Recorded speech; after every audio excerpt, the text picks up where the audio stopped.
están, hermanos? Una vez más, gracias a este medio que es el internet, podemos reencontrarnos con ustedes para abrir y estudiar la palabra de nuestro Dios. Vamos a terminar hoy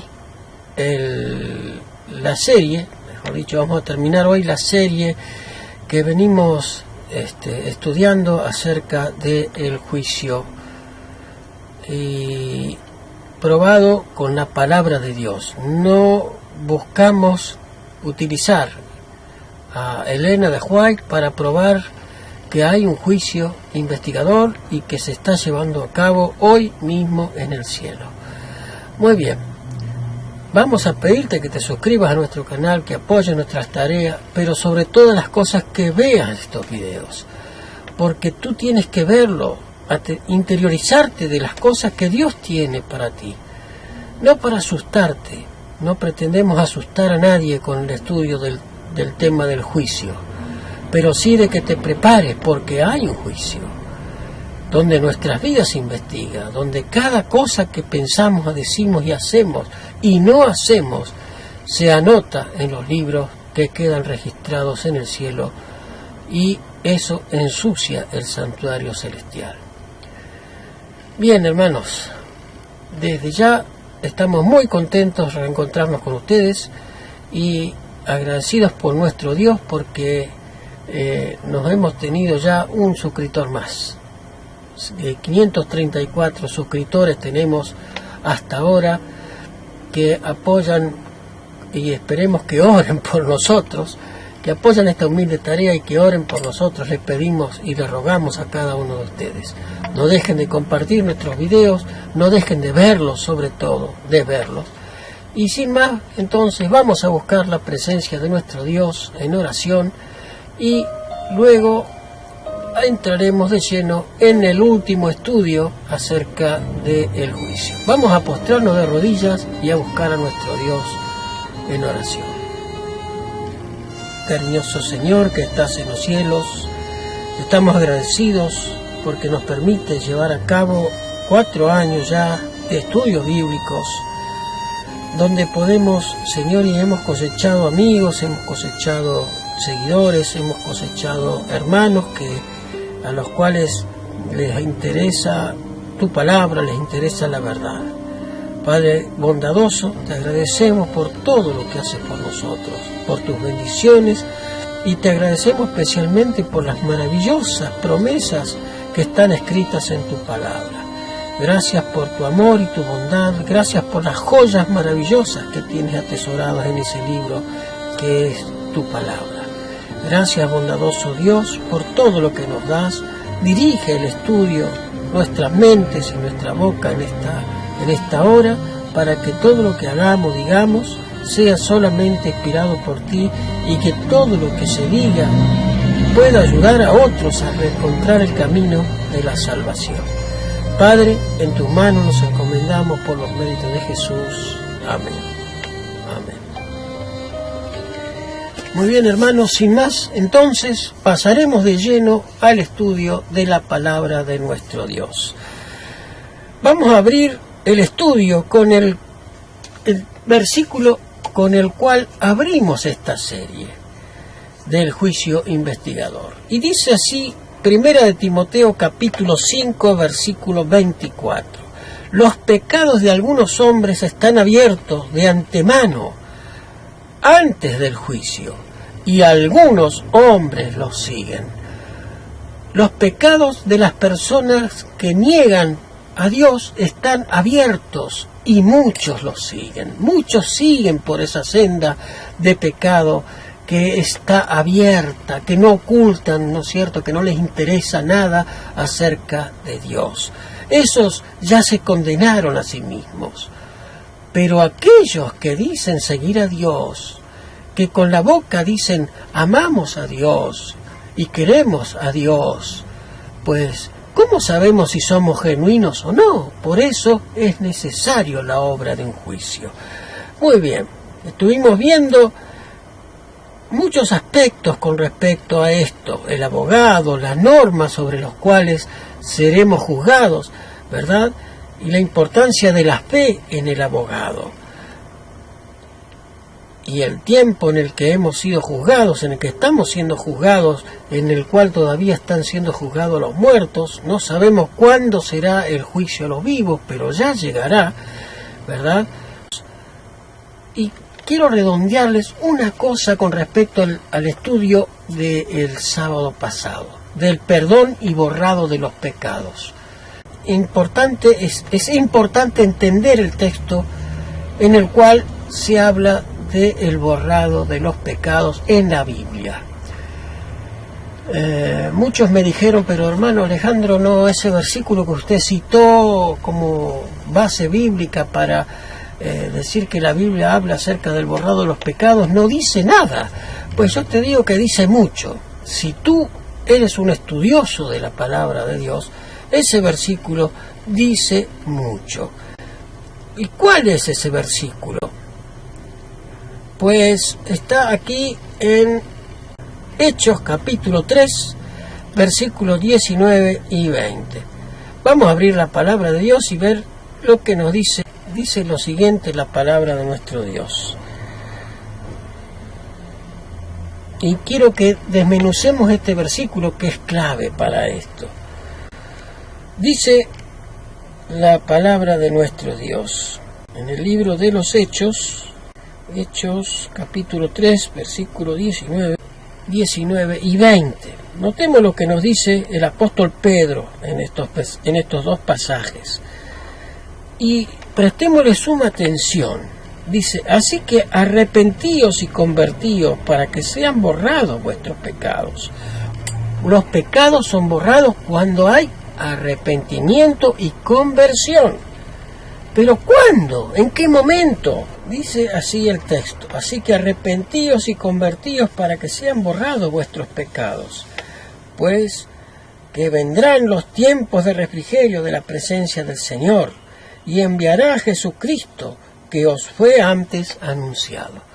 Notemos, está hablando del regreso de Cristo, pero antes del regreso de Cristo habla de los tiempos de refrigerio. ¿Qué son los tiempos de refrigerio? Pues todo buen adventista conoce los tiempos de refrigerio como el derramamiento del Espíritu Santo para terminar la obra de evangelización en todo el mundo. Eso solamente lo recibirán aquellos que se hayan arrepentido y los cuales hayan sido borrados sus pecados. Por lo tanto, tenemos el tiempo sin fecha específica, pero sí situación de tiempo de borrado de los pecados, antes de que venga la presencia y el derramamiento del Espíritu Santo con poder para terminar la obra de evangelización, y antes del regreso del Señor Jesús, pues han de ser borrados los pecados de cada uno de los que se han arrepentido genuinamente. ¿Verdad? Allí tenemos la cita que muchos me dijeron, pero esos textos que usted citó no dice nada. Pues sí, hermano, sí dice, y dice mucho, y dicen mucho estos dos textos. Si tomáramos solamente el versículo 19, pues podría ser que no dijera en qué momento, pero el versículo 20 completa la idea que da Pedro, y enviará a Jesucristo que antes os fue anunciado. Antes del regreso del Señor Jesús debe haber sido el borrado de los pecados para poder recibir la paga de acuerdo a cada uno lo que haya hecho. Muy bien, pasemos entonces ahora sí al estudio del día de hoy. El estudio del día de hoy, que es la recompensa y un examen. Dice la pregunta que nos hace el que hizo estos estudios. Para que los pecados sean borrados, ¿qué debe suceder primero y cómo se describe en la parábola del traje del hombre de las bodas? Vayamos entonces a Mateo capítulo 22, Mateo 22, 9 al 14. Mateo 22, 9 al 14, allí está la parábola de las bodas. Y notemos esta parábola que es impresionante lo que se puede aprender de esto. Vimos la parábola antes de el hombre que se arrepentía, ¿verdad? Que el rey le había borrado sus pecados. Y esa parábola nos dice, y echa por tierra lo que muchos aseveran, que una vez salvo, siempre salvo. No es así. No es una vez salvo, siempre salvo. Porque aunque fueron borrados los pecados del deudor, ¿verdad?, de la parábola que vimos el sábado pasado, los pecados, pues, fueron borrados, pero vuelven otra vez a la memoria cuando este personaje se encuentra con uno que le debe menos y le reclama y lo mete en la cárcel. Entonces, todo lo que a él había sido perdonado, pues se vuelve a notar otra vez. ¿Por qué? Porque el arrepentimiento no fue genuino. No fue, porque si hubiera habido arrepentimiento genuino, este personaje hubiera perdonado al otro, porque estaba en la misma situación que él. ¿Me entienden? Por eso es importante el verdadero arrepentimiento y el juicio para investigar la vida de cada uno de nosotros. Yo me puedo decir, me arrepiento, perdóname, Señor, pero me arrepiento por miedo a la consecuencia de mis pecados o porque mi pecado causó la muerte de Jesús. Por eso es necesario la investigación y un juicio. No es un invento adventista, no es un invento de ese que cruzaba el maizal y que tuvo esa visión. No fue un invento, es muy bíblico esto, es muy bíblico. ¿Se dan cuenta? Y la que vamos a ver ahora también tiene mucho que ver con el tema de la salvación. Notemos la parábola de las bodas. Versículos 9 al 14. Dice lo siguiente, y les contaba el maestro de la siguiente manera a sus discípulos. Id pues a las salidas de los caminos y llamad a las bodas, a cuantos hallareis. Recuerdan, porque antes había invitado gente y se excusaron y no quisieron ir. Entonces, enojado, le dice a sus siervos que vayan a los caminos y que traigan a la gente, a los que sea, no importa, y a los cuantos hallares. Versículo 10, y saliendo los siervos por los caminos juntaron a todos los que hallaron juntamente, malos y buenos, y las bodas fueron llenas de convidados. Noten, juntaron a todos, buenos y malos. No había diferencia, no se sabía quién era quién ahí, pero sí se sabía. Notemos lo que sigue diciendo, versículo 11. Y entró el rey para ver a los convidados, y vio allí un hombre no vestido de bodas. Versículo 12, y le dijo, amigo, ¿cómo entraste aquí no teniendo vestido de boda? Mas él cerró la boca, no pudo decir nada. Versículo 13, entonces el rey dijo a los que le servían, atado de pies y manos, tomadle y echadle en las tinieblas de afuera, así será el lloro y el crujir de dientes. Pero muchos, versículo 14, porque muchos son los llamados y pocos los escogidos. A las bodas juntaron a todos, no había diferencia, pero sí había diferencia. Había unos que estaban vestidos para las bodas y unos que no estaban con vestimenta de boda. ¿Qué significa la vestimenta de bodas? ¿Verdad? ¿Qué significa la vestimenta de bodas? Y eso lo encontramos en Apocalipsis capítulo 19, versículo 8. Vayamos a la palabra de Dios. ¿Qué significa el vestido de bodas? Apocalipsis capítulo 19, verso 8.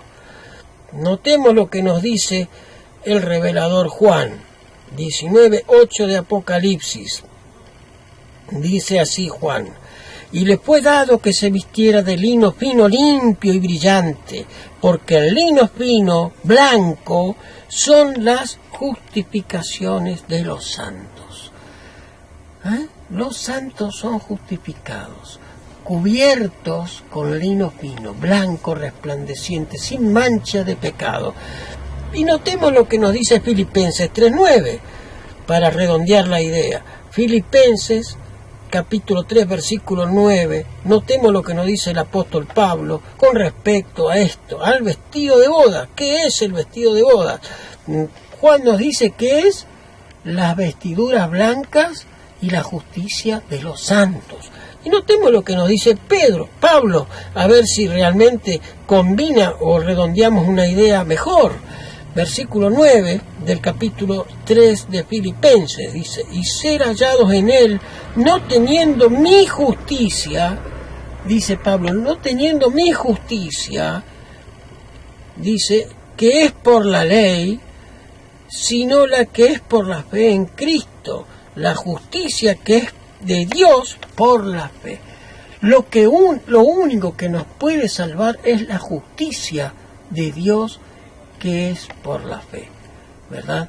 Eso es lo único que nos puede salvar, la justicia de Dios por la fe, y esa justicia de Dios nos saca nuestros mantos inmundos, nos lava y nos viste de ropas limpias y resplandecientes de lino fino, que es la justicia de Dios en nosotros, ¿verdad? No hay diferencia en lo que dice Pablo de lo que había escrito Juan antes. Es muy simple entender que lo único que nos va a salvar no es una denominación, no es un pastor, no es decirse cristiano, no es guardar los mandamientos de Dios. Y con esto no estoy diciendo que no hay que guardarlos, no me malentiendan. Claro que hay que guardarlos, pero no como medio de salvación, sino como resultado de que Dios mora en nosotros. ¿Entienden? Entonces, lo único que nos va a salvar es la fe en Cristo Jesús. Y esa fe, mis hermanos, no es una fe muerta, es una fe activa. Y la fe activa hace obras para los demás porque Cristo me mueve a hacerlas. Ahí es donde trabaja las obras. Por eso somos juzgados por las obras, bajo los 10 mandamientos. ¿Me entienden? Por eso son importantes las obras. Las obras no salvan a nadie. La Iglesia Adventista y el Adventismo no enseña, jamás enseñó que las obras salvan a nadie. Jamás. El Adventismo enseña que lo único que nos salva es la justicia de Cristo en nosotros. Esos mantos blancos que el Señor nos da, sacando nuestra inmundicia, nuestros trajes de inmundicia, nos viste de bodas con vestidos de lino fino resplandeciente, que son la justicia de Dios. Pero las obras son el resultado de la fe, porque la fe sin obras es muerta, decía Santiago. Muy bien. Veamos lo que nos dice el espíritu de profecía. Porque el examen del rey de los invitados a la fiesta de bodas se presenta una obra de juicio. Notemos, los invitados a la fiesta del Evangelio son aquellos que profesan servir a Dios, aquellos cuyos nombres están escritos en el libro de la vida. Pero el vestido de bodas en la parábola se presenta el carácter puro e inmaculado que poseerán los verdaderos seguidores de Cristo. Es la justicia de Cristo, su propio carácter sin mancha, que por medio de la fe imparte a todos los que reciben como Salvador personal. Lecciones objetivas de Cristo, página 310. Esta es la palabra de la pluma inspirada de Elena de White. ¿Se dan cuenta? Hermanos, ¿por qué ponemos a Elena de White aquí? Porque amplía mucho más lo que nos dice la Biblia. No es que estamos haciendo doctrina con Elena de White. Vuelvo a repetir lo que estoy harto de decirlo, pero es bueno decirlo. No es una doctrina adventista o de Elena de White. Elena de White amplía mucho más lo que la Biblia nos dice. Y lo que hemos leído recién no tiene ninguna discordancia con lo que está escrito en la palabra de Dios. Notemos, la parábola, el vestido de boda en la parábola representa el carácter puro e inmaculado que poseerán los verdaderos seguidores de Cristo. ¿Verdad? ¿Y cómo se sabe si soy verdadero seguidor de Cristo? Pues a través de un juicio. No hay otra. No hay otra. De investigar mi vida, de investigar qué hago, qué digo, qué no hago, qué pienso.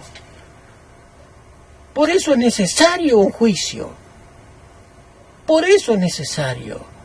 ¿O se creen que el santuario, toda la tipología que Dios le había dado a través de Moisés al pueblo de Israel era porque Dios estaba aburrido y no tenía nada que hacer? No, todo estaba todo hay un porqué para todo. Todo tiene un porqué para Dios. Y el santuario era sombra de lo que estaba pasando, de la vida de Cristo, de lo que Cristo haría y de la obra de juicio que Cristo haría también en el lugar santísimo desde 1844. ¿Por qué es tan defenestrada la doctrina del juicio investigador? Porque a nadie le gusta que lo investiguen. A nadie le gusta. Entonces es mejor negarlo. Son locuras de esa señora que recibió una piedra a los 12 años o 13 años y quedó loca. Veía visiones y que no, mi hermano, esto no es de Elena de White. Esto estamos probándolo con la misma Biblia. Que el juicio investigador son por nuestras obras. Cristo vendrá a pagar a cada uno según su obra cuando venga por segunda vez. Siguiente pregunta. ¿Qué obra está haciendo Cristo por cada pecador arrepentido ahora? ¿Y qué pronunciamiento se hará cuando esa obra esté terminada? Hebreos capítulo 2, versículo 17, nos dice la palabra de Dios la respuesta a esta pregunta. Hebreos capítulo 2, verso 17. Notemos lo que nos dice el apóstol Pablo. Hebreos capítulo 2, verso 17, dice lo siguiente: por lo cual debía ser en todo semejante a los hermanos, para venir a ser misericordioso y fiel pontífice en lo que es para con Dios, el cual debía ser en todo semejante a nosotros. Lo vimos cuando hablamos de la naturaleza de Cristo.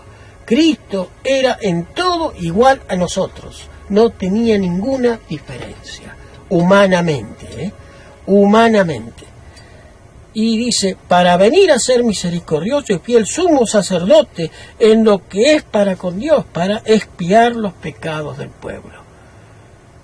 Se puso en nuestro lugar, padeció lo que padecemos todos, tentaciones, hambre, angustia, dolor, soledad, pero sin pecado.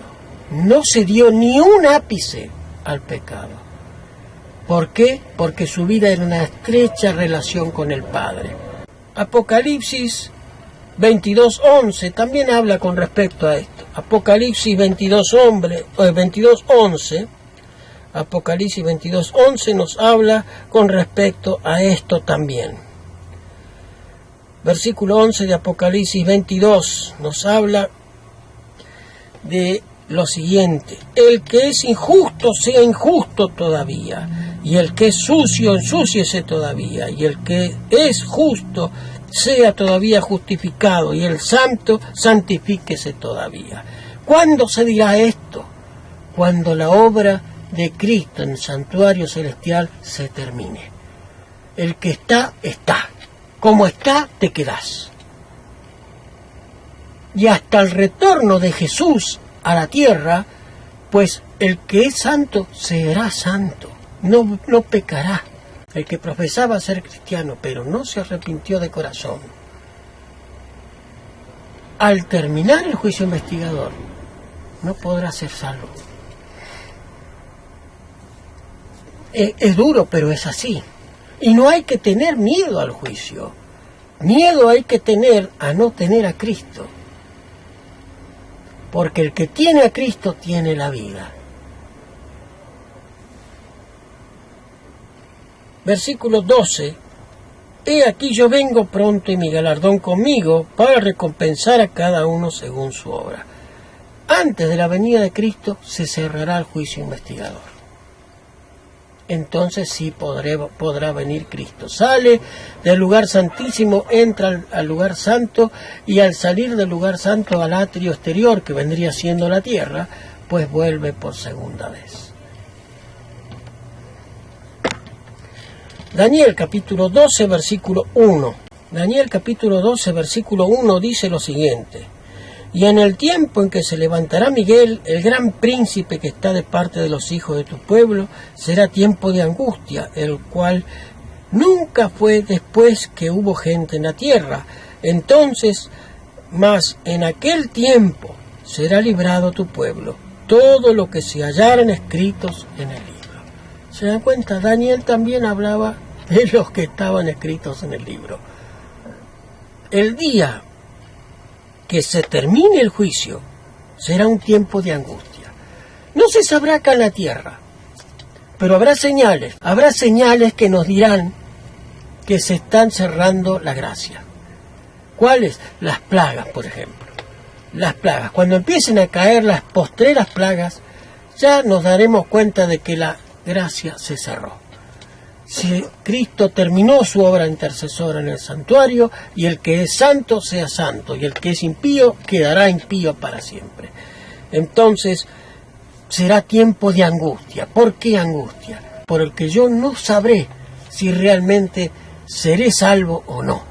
Entonces el verdadero Hijo de Dios vivirá en angustia. Y eso lo dice Dios a través de su profeta Daniel. No es un invento adventista tampoco.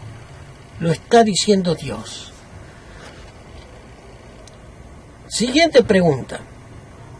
La siguiente pregunta nos dice lo siguiente: dado que el juicio concluye con la generación final que es juzgada en la vida, ¿cuál es la advertencia de Jesús para nosotros? Marcos 13:33 nos dice lo siguiente.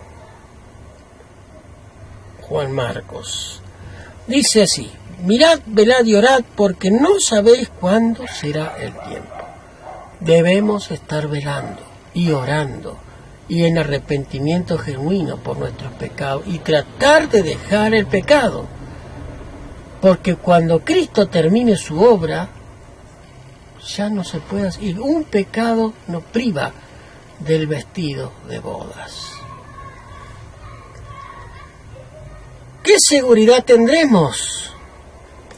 Nos responde esto Hebreos 4:14 al 16. Vayamos a ver lo que nos dice el apóstol Pablo para ir finalizando el estudio. Hebreos capítulo 4, versículo 16. 14 al 16, perdón. 4, 14 al 16. Dice lo siguiente: por tanto, teniendo gran pontífice que penetró en los cielos, Jesús, el Hijo de Dios, retengamos nuestra profesión, porque no tenemos un pontífice que no pueda compadecerse de nuestras flaquezas, mas tentado en todo según nuestra semejanza, pero sin pecado. Cristo, como nuestro representante, nos entiende, padeció lo mismo que nosotros, vino a ser uno igual a nosotros, por eso nos comprende, y nos representa hoy ante la presencia del Padre, como nuestro representante en el lugar santísimo. La misma obra que hacía el sumo sacerdote acá en la tierra, ¿verdad? Y dice la sierva del Señor para terminar: el juicio está pasando ahora en el santuario de lo alto. Pronto, nadie sabe cuán pronto, pasará a los casos de los vivos. Esto está en el Conflicto de los Siglos, página 490. Mi hermano, no tengas miedo al juicio, ten miedo a no tener a Cristo en tu corazón. Este fue el estudio acerca del juicio investigador. Si quedaron dudas, si tienes algo que no te quedó claro, pues no dudes en comentarlo debajo del video. Ponlo en los comentarios y te responderemos con respeto, con altura.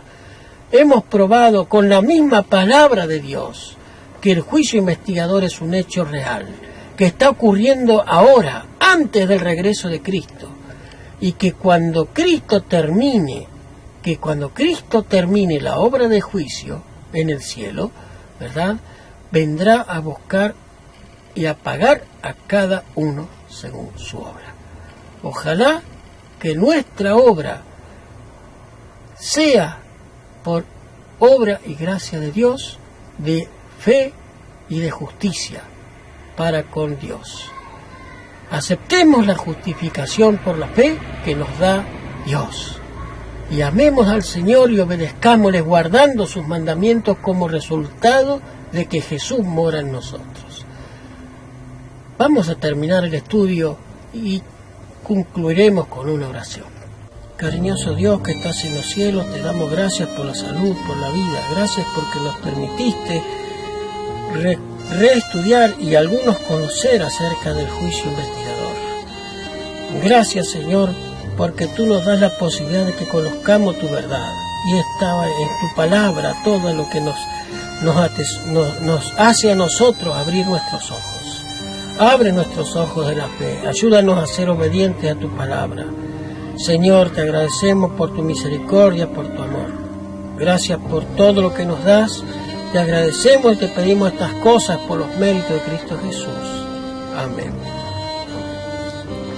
Hermanos, como ven, hoy fue un día muy complicado para estudiar la palabra de Dios.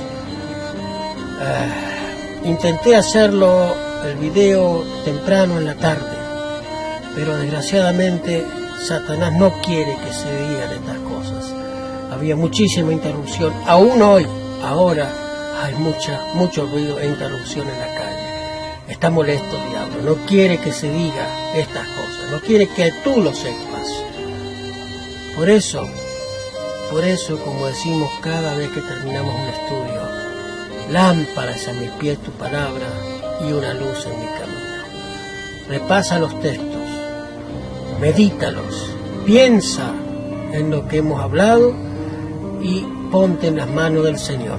Es lo único que nos va a salvaguardar en la hora de que nuestro nombre pase por el tribunal del cielo. Que Dios me los bendiga, me los guarde y hasta nuestro próximo encuentro. Oren por nosotros, hermanos, y oremos unos por otros para que seamos amados. Que el Señor me los guarde. Hasta nuestro próximo encuentro.